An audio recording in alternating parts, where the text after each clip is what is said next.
Science Fantastic with Professor Michio Kaku. On Science Fantastic, we profile some of the most amazing, jaw-dropping scientific developments in science and technology that touch our lives and change the way we view the world around us. Well, today we're going to throw the lines open because this hour is your hour.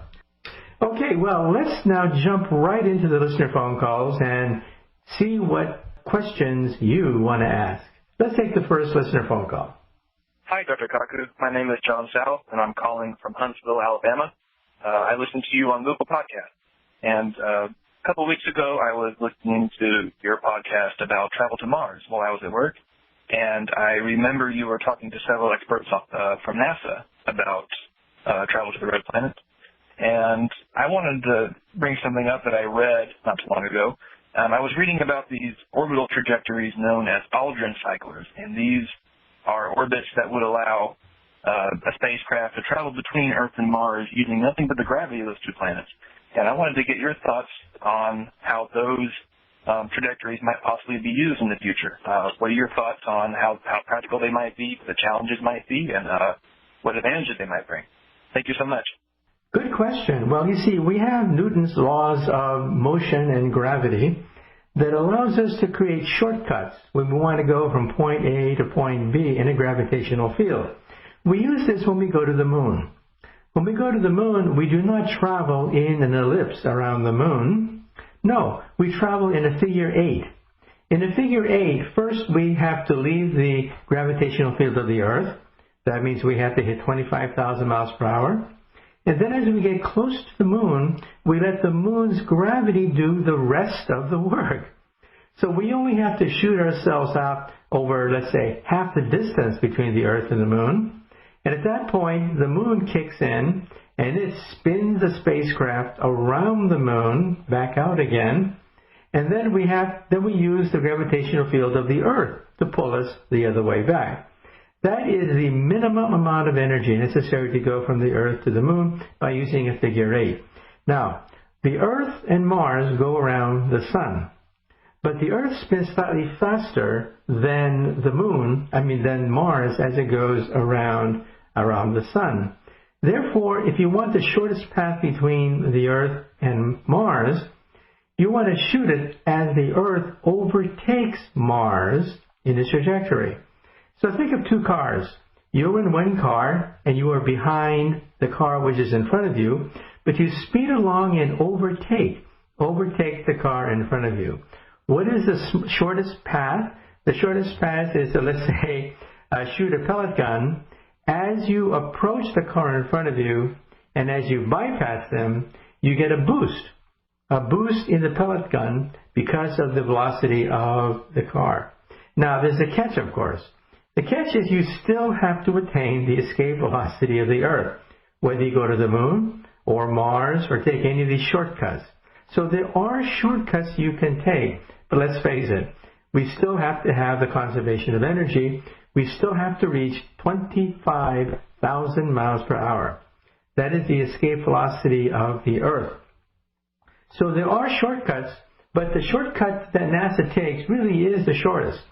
It takes about 7 months to go from the Earth to Mars as we overtake Mars in the Earth's orbit around the Sun. So a round-trip mission to Mars is about 2 years. First of all, 7 months to reach Mars.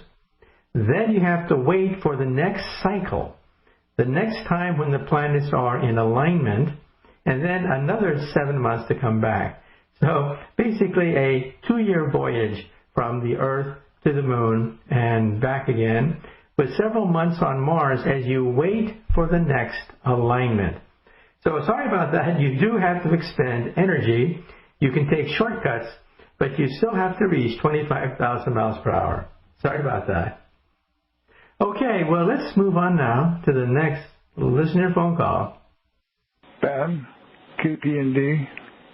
I was wondering, what do masks do to facial recognition programs?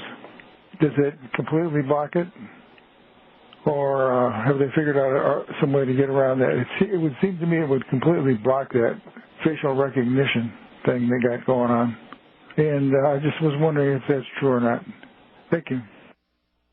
Okay, well, facial recognition AI is getting more advanced every year, but the basics of facial recognition are pretty much the same. And that is, the computer, first of all, calculates the size. Oh, let's take a short commercial break, first of all.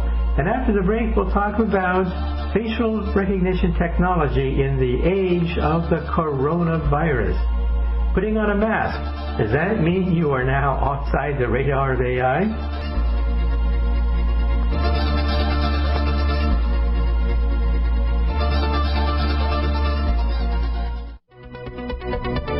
Welcome back to Science Fantastic with Professor Michio Kaku. This hour is your hour. Okay, let's answer the question that came in. In the age of the coronavirus, of course, we'll have to wear masks. Masks are not foolproof, but at least they block out most of the large droplets of water that might carry the coronavirus. Better than nothing. But what about facial recognition technology? Well, how does facial recognition technology work anyway? When a computer locks onto the human face, first of all, it gives you an approximate reproduction of the dimensions of the face, that is the width and the height, and then, of course, the location of the eyes, that is the distance between the eyes, the size of the forehead, and the distance between the nose and the eyes, and then the chin. And then it does what is called a chi-square fit. It goes to all the photographs in its memory to compare the numbers that it just found with the numbers corresponding to each of these photographs that are in the memory. The more parameters you have, the better the fit. That is, the distance between the eyes, the distance between the eyes and the nose, the chin, so on and so forth, and then finer details. The more the data, the better the fit. But almost any amount of data will allow you to eliminate some of the faces in your data bank. So in other words, if somebody wears a mask, the match is going to be crude, but there will be a match.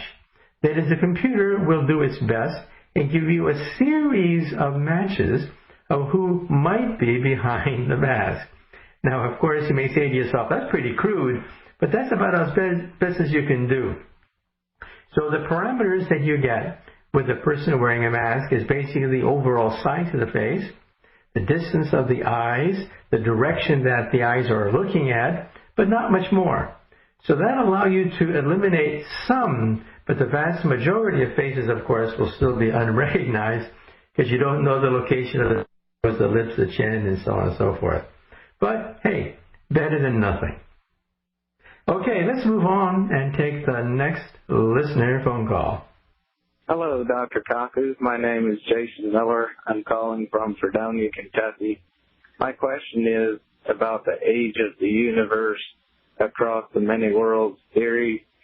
Does each universe popping into existence measure the age of the universe the same as the next one? If so, it would seem there would be a connection to the original Big Bang amongst all the universes. I'd like to hear your thoughts. Thank you. Okay, well, first of all, this is something that is at the very forefront of theoretical physics, but hey, this is what we do.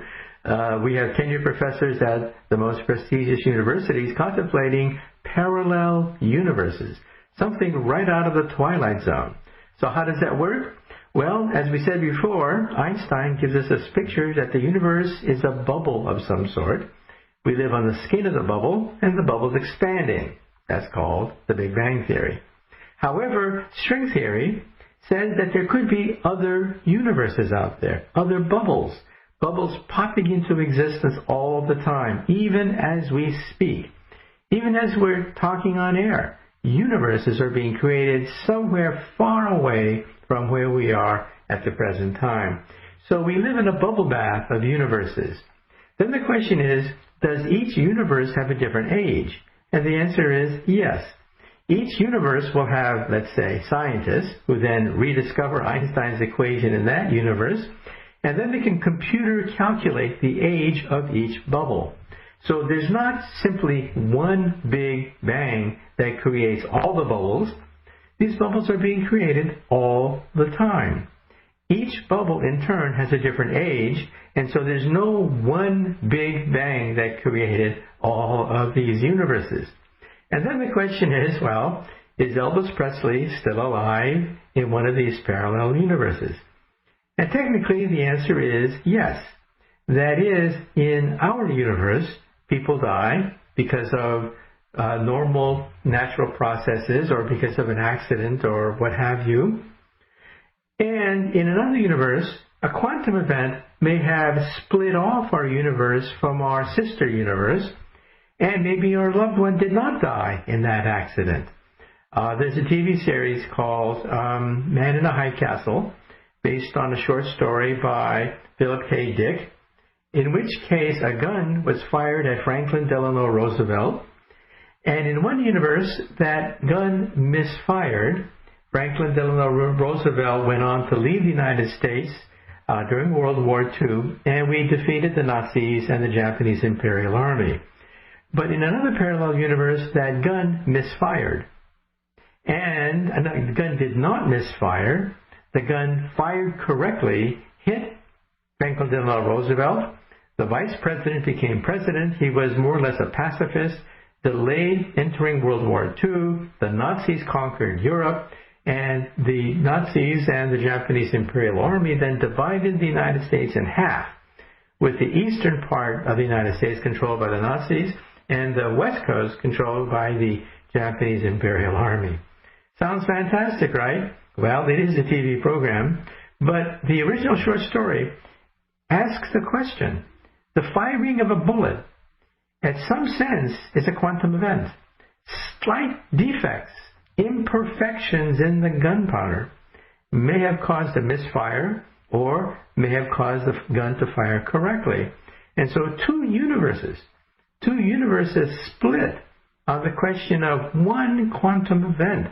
That is, whether or not gunpowder is firing uniformly and correctly in an assassin's gun.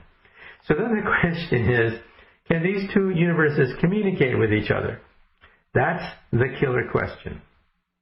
And the answer is probably not, because these universes vibrate.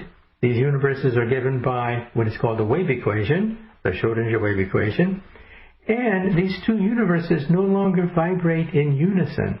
Therefore, you cannot freely move between universes. Let's say you're in a room with a radio. Radio is tuned to one frequency.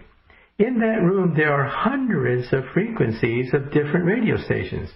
But your radio is only tuned to one frequency. That's all you can hear. Why? Because you have decohered. You are no longer vibrating in unison. You're no longer coherent with these other universes. Well, the same thing in the quantum theory.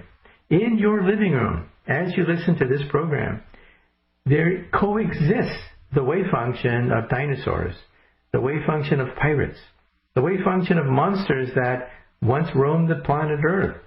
These parallel universes vibrate right there in that same room where you are, but you don't see them. You cannot interact with them because we don't vibrate at the same frequency. And so that's why going between universes is extremely difficult. We would have to recreate the wave function of the two universes and bring them together, which is far beyond the technology of today. So in other words, yes, Elvis Presley could be alive in another parallel universe, but you're not going to be able to meet him. Sorry about that. Okay, well, let's move on now to the next listener phone call. My name is Peter Madden. The call letters are WTAW 1620 in Bryan College Station, Texas.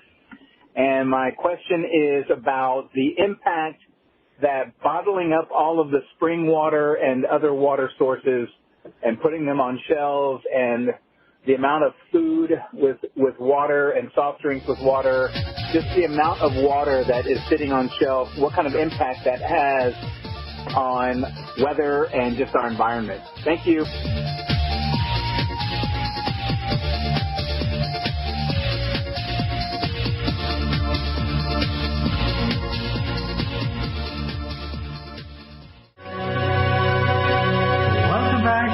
Science Fantastic with Professor Michio Kaku.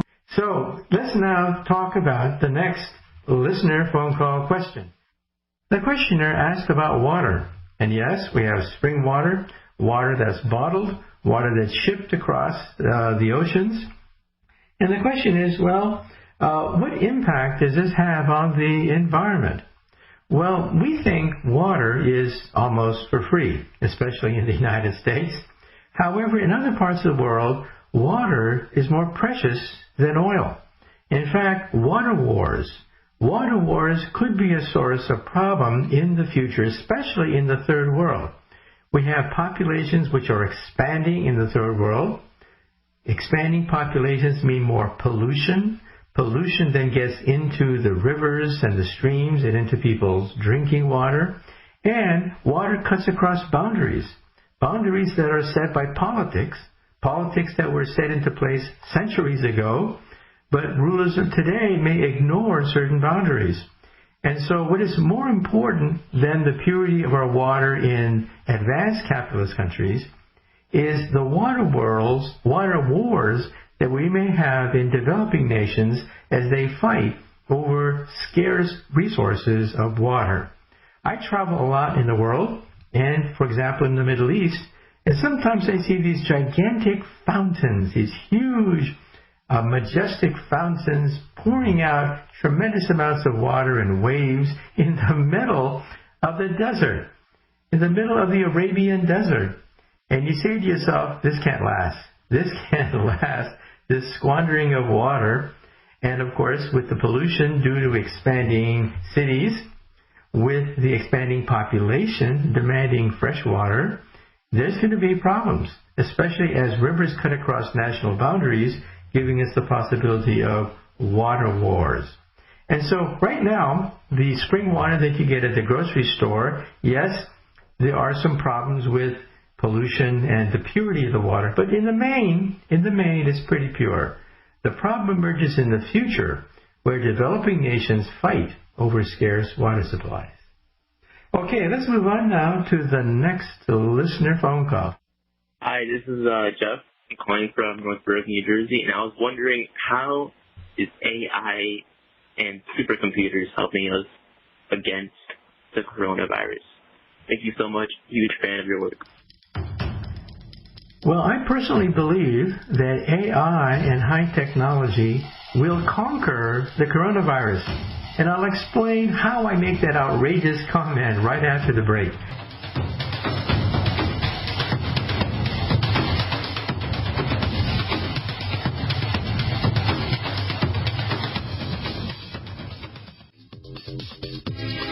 Welcome back to Science Fantastic with Professor Michio Kaku. We had a great question that came in, and we have all this technology. We have biotechnology. We have artificial intelligence. Can that be used to defeat the coronavirus? And the answer is yes. In fact, I believe that AI will help us conquer the coronavirus. Now you may say to yourself, how is that possible? Well, first of all, when an outbreak of the coronavirus takes place, it takes 2 weeks to a month before we see the sudden surge of hospitalizations, the sudden chaos in the emergency rooms, and then the inevitable rising death tolls. So for the first 2 weeks to a month, we're totally caught flat-footed, without any knowledge of what's happening. Here's where AI can come in. There are companies like the Kinsa Corporation, which makes thermometers hooked up to the Internet. Thereby, simply scanning the Internet, you can calculate spikes in people's fevers in certain areas. For example, take a look at the Mardi Gras. The Mardi Gras brought hundreds of thousands of people into New Orleans, and there it was. You could see a spike in the thermometers coming out of that area. But of course, it wasn't connected to any emergency alert system. So the hospitals were then totally flooded 2 weeks to a month later when people began to come down with the coronavirus. But there it was in the data. It was staring at you in the face. And now take a look at the United States. When you look at a map of the United States, you see hotspots. Hotspots emerging in people's fevers as these thermometers register spikes in the temperature of these patients. So this gives you an early warning system. It alerts you that certain anomalies are taking place. Also, take a look at Google. People do random searches on Google all the time by the millions, but let's say there's a spike in the search engine around certain keywords like fever or coughing or I can't breathe. Any anomalous search engine will then determine the fact that there's a certain cluster of people who are coughing, who do have a fever, who are worried about the coronavirus. So by simply scanning the internet, allowing artificial intelligence to spot anomalous search engines, you can then calculate where these hotspots are emerging 2 weeks to a month before the hospitals are overwhelmed. And then, of course, tens of thousands of people could die in that period of time. Not only that, but you can use cell phone data. AI allows you to scan cell phone data to track the location of cell phones. Let me give you a simple example. In New York City, where I am, by tracking cell phone data, you can see that wealthier zip codes were fleeing to the Hamptons and Florida and California as soon as word came out that there was a pandemic. However, you can also show that the poor areas, zip codes with poor people, were pretty much stuck where they were. So you can actually calculate the migration of populations using artificial intelligence. You can also track super spreaders. Now, it turns out that roughly 50% or so of the spreading of the virus does not occur by people coughing in your face. No. It comes about because of super spreaders that can spread the virus to maybe 100 other people, and they themselves could be asymptomatic. In South Korea, there was one man who hit the red light district and infected practically the entire red light district because he was a carrier of the virus. Well, you can track these things because cell phone towers allow you to track where the cell phone is located. And therefore, if you know that a certain person is a super spreader and he's supposed to be quarantined, you can track whether or not he's really quarantined or not. So this is amazing. You can track the motion, the mobility of millions of people using artificial intelligence to track whether or not they are really quarantining and track the location of super spreaders.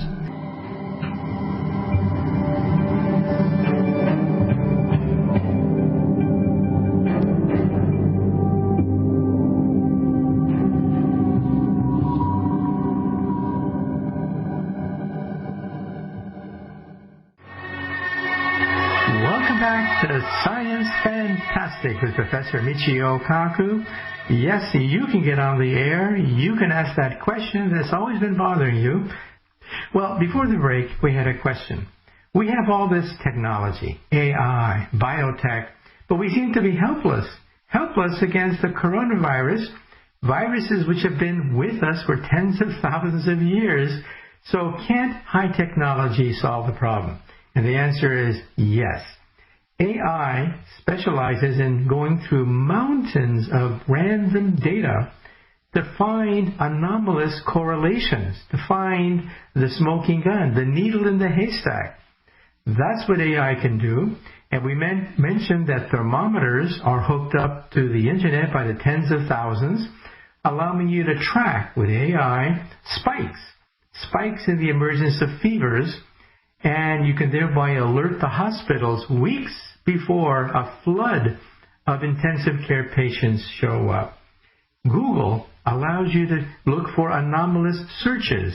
All of a sudden, everyone in a certain area is spiking, analyzing the word fever, or coughing, or I can't breathe, or coronavirus. So you can spot anomalous searches on the search engine. And then with Facebook, you can find the super spreaders. One person that can infect 100 other individuals even though they themselves are asymptomatic. Facebook allows you to calculate the network of your friends. And then cell phones. Cell phones track where you are. Because cell phones track where you are, you can track the location of super spreaders. You can see who is quarantining and who is not quarantining. And you can see the motion of people as they go across state lines or go from one zip code to the next. You can track the location of these people because these locations are tracked by the cell phone towers. And the cell phone towers give you an indication of more or less where you are located. Not to mention drones. If I have a football game with tens of thousands of people, you can't all of a sudden analyze their temperature with a thermometer, but you can do that with a drone. A drone in the sky would be able to calculate using infrared sensors who has anomalous temperatures, who has a fever. And that's just the internet. Now with biotechnology, we're going to be able to have sensors which will give you a readout as to who has the virus at the airport just before you get on the airplane. Now today, when you get on the airplane, you have to suffer through going through x-rays and having your luggage analyzed. We take it for granted now. We don't even think about it. Why? Because who wants to be on an airplane with a bomb? Therefore, we put up with the fact that we have our luggage x-rayed. In the future, you'll have a sensor, a biotech sensor that within minutes will analyze your saliva and tell you whether or not you have the virus right on the spot. And this means that, yes, people can get on the airplanes again, knowing that every single person on that airplane has been tested. And then we think that a lot of the virus spreads indoors. That is, you are 20 times less likely to get the virus if you are outside than when you are inside. For example, at a bridge game, there was one bridge game that was analyzed by scientists. It turns out that one bridge player infected almost the entire room. Not just people within 6 feet, but people out to 20 feet were infected by one person at a bridge club. Why? Because the air was not circulated. These people played bridge with each other for a period of hours. Air was recycled. One person then pretty much infected the entire room. Same thing with choirs. Just recently, 40 people in one church were infected, probably because everyone sings, and that releases aerosols in the air, which are then recycled. So what do? UV recycling of air. When air is recycled, we're going to put it through filters with ultraviolet radiation, which kills the virus. So what I'm saying is, with simple high-tech measures, we're going to be able to contain the virus. And then, because of biotech, we're now able to sequence the genes of mutant varieties of the coronavirus. We now know that there are about 30 main branches of the coronavirus. All these branches eventually came from the Hunan province in China, and we can trace the migration of the virus because it changes slightly as it travels between countries. Thereby, we're able to create a family tree. A family tree of the coronavirus by looking at tiny mutations in the virus. Now, the good news and the bad news. Because of high tech, the good news is that we now know that these 30 mutations within the coronavirus are not that great, meaning that one vaccine can perhaps knock out all 30. That's good news, because viruses like HIV mutate too rapidly. That's why we have no vaccine for HIV. By the time you are infected with HIV, and by the time HIV kills you, the virus that killed you is quite genetically different from the virus which originally infected you. That's how fast HIV mutates. By contrast, the coronavirus does not mutate that fast, which is good news for the makers of the vaccine. It means that, yes, perhaps we'll be able to use high-tech, artificial intelligence, and biotechnology to defeat the coronavirus. This is something which was only a dream 100 years ago when the 1918 virus hit, but it's a possible reality because of advances in science and technology. Well, I'm afraid that's it for Science Fantastic.